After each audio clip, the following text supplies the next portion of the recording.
Tonton video ini sampai selesai agar Anda tidak gagal paham.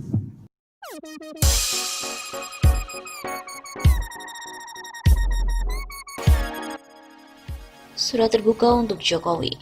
Bila tidak mundur, kemungkinan akan terjadi revolusi.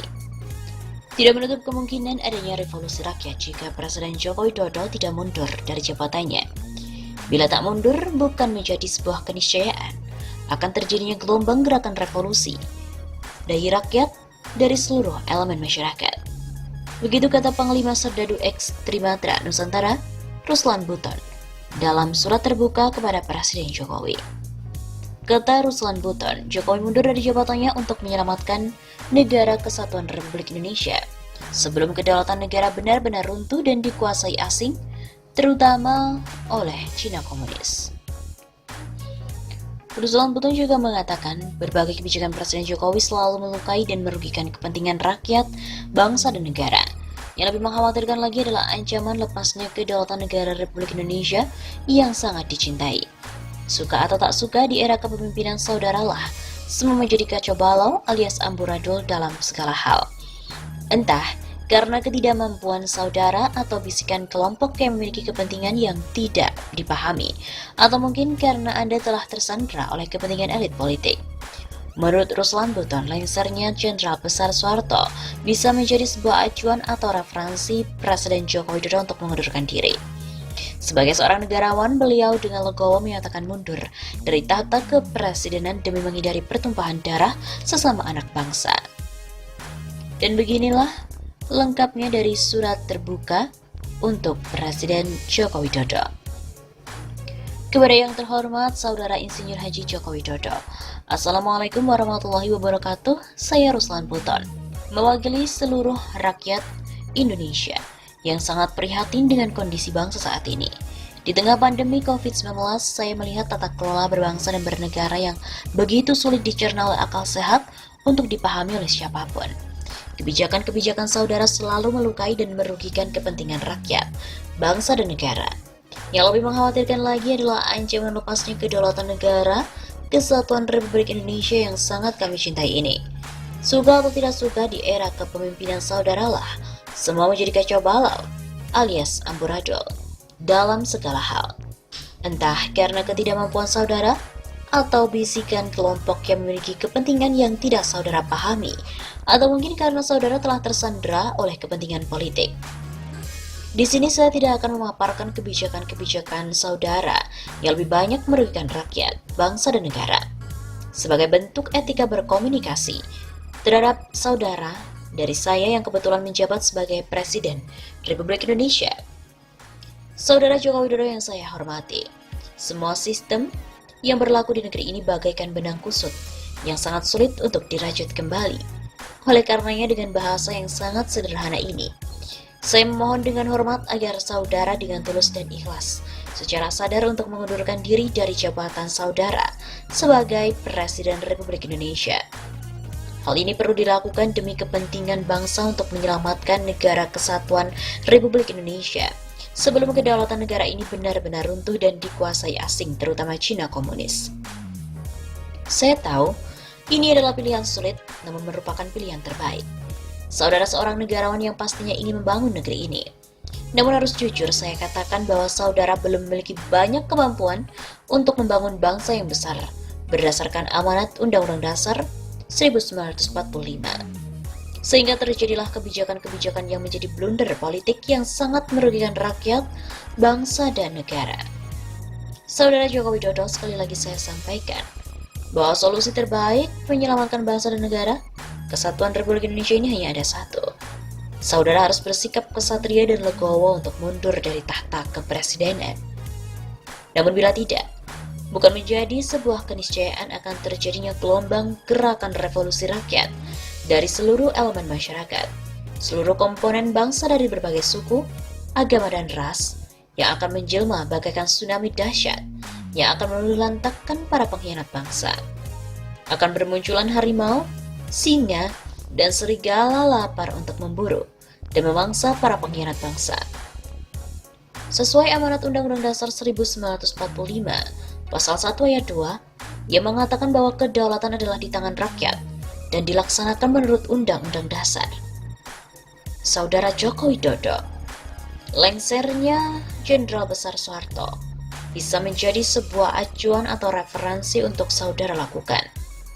Sebagai seorang negarawan, beliau dengan legowo mengatakan mundur dari tahta kepresidenan demi menghindari pertumpahan darah sesama anak bangsa. Dan saya berharap saudara juga bersikap demikian, sehingga saudara bisa menghindarkan potensi pertumpahan darah antar sesama anak bangsa. Ketika Pertiwi memanggil, maka kami akan menjadi garda terdepan untuk menyelamatkan NKRI. Kendari 18 Mei 2020, Ruslan Buton, Panglima Serdadu X Trimatra Nusantara.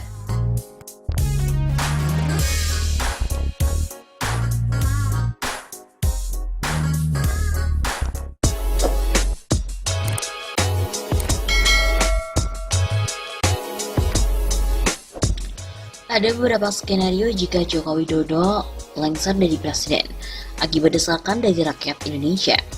Skenario yang pertama, skenario normatif jika presiden berhalangan tetap, maka otomatis wakil presiden menggantikan sampai masa jabatannya habis, sesuai dengan Undang-Undang Dasar 1945, Pasal 8 Ayat 1. Begitu kata pengamat politik Tarmizi Yusuf dalam pernyataan kepada wartawan beberapa waktu yang lalu.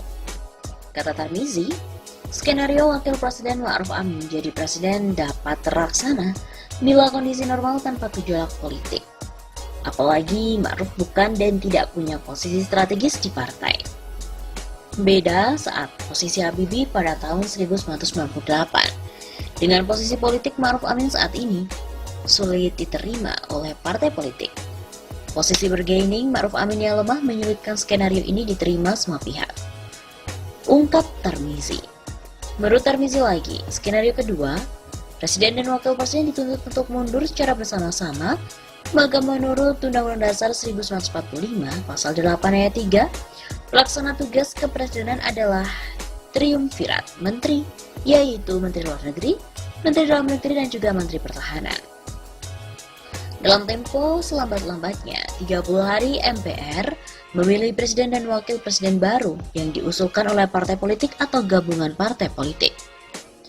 Skenario kedua, kuat pasangan yang akan muncul adalah yang diusung koalisi PDIP dan Gerindra dengan total suara 31,9% yang terdiri dari PDIP 19,33% dan Gerindra 12,57%, yaitu Prabowo Subianto dan juga Puan Maharani.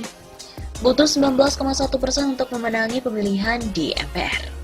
Begitu ungkapnya. Sementara, partai lain yang diprediksi akan mengusung calon selain Prabowo Puan adalah Nasdem, yang memiliki kursi 9,05%. Menurut Tarmizi, ketegangan politik antara Megawati dan Surya Paloh pasca Pilpres hingga hari ini ditengarai sebagai sebab sulitnya bersatu kembali antara PDIP dan juga Nasdem. Adanya perbedaan dan agenda politik di antara keduanya menyebabkan Megawati dan Surya Paloh pun pecah kongsi. Selain ketiga partai itu, kemungkinan akan merapat pada salah satu koalisi yang ada dan kecil kemungkinan terbentuknya poros baru. Dengan bergabungnya PKS, PAN, dan juga P3, dengan total suara 19,57% otomatis, Prabowo Puan akan menang lebih dari 51%, belum termasuk 136 kursi DPD atau sekitar 19%. Prediksi suara DPD akan terpecah. Kata Tarmizi lagi, skenario ketiga mirip seperti peristiwa 1998.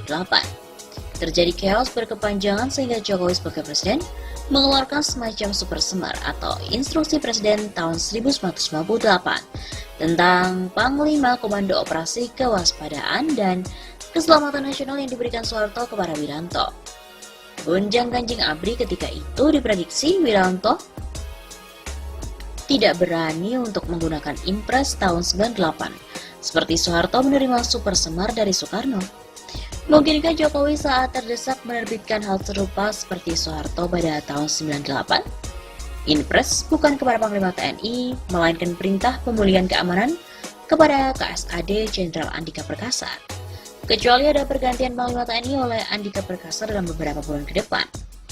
Selain itu, ia mengatakan Jokowi sebagai Presiden Indonesia ke-7 sedang menghadapi tantangan sangat-sangat berat.